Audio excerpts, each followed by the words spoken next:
Now to new fallout in the explosive case rocking the New York City Police Department. There's growing outrage about a suspect who died in custody after the arresting officer put his arm, as you can see, around his neck. A preliminary autopsy report could be out later today, and ABC's Ron Claiborne is here, has been staying on top of this for us. Good morning, Ron. Good morning to you, Robin. And there are now two investigations into that incident that was captured on several videos. Police Internal Affairs and prosecutors both looking into what happened. But even before those are complete, already one police officer has had his badge and shield taken, and now 4 paramedics have also been put on modified duty. The story just keeps heating up. This is the video that NYPD and prosecutors are poring over, trying to determine whether police on New York's Staten Island used excessive force to arrest 43-year-old Eric Garner for allegedly selling illegal cigarettes. Watch as one officer appears to have his arm wrapped around Garner's neck. Once Garner is down on the ground, more officers piling on, his face pressed to the pavement. Finally, officers subdue a struggling Garner.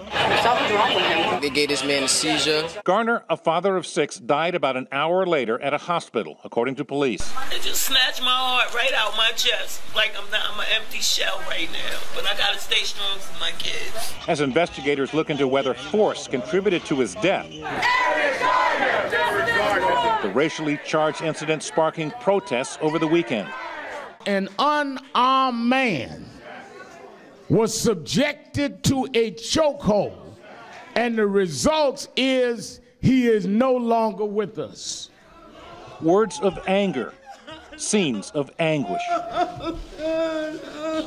The NYPD placing Officer Daniel Pantaleo, an 8-year veteran seen in the video with his forearm around Garner's neck, on modified desk duty, his badge and gun taken away. EMS, come on, we're here to help. And now 4 EMS workers who responded to the scene after Garner collapsed are also on modified duty.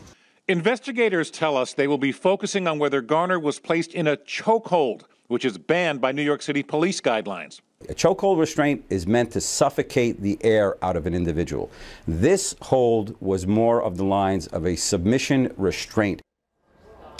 And the police union is saying that the videos do not tell the whole story, that police sometimes have to use force to arrest someone. And in their words, out of context, necessary force can be misinterpreted as excessive. The key here could be what the autopsy shows and whether that use of force played a role in Garner's death. Those results expected as soon as later today. Yes, but the videos are extremely helpful for everyone involved to be able to determine what happened. And as you said, the New York Police Department, they're not allowed to use that type of hold, but they're saying it wasn't technically that type of hold? Well, the police union is saying it was a restraining maneuver as opposed to a chokehold which cuts off breathing.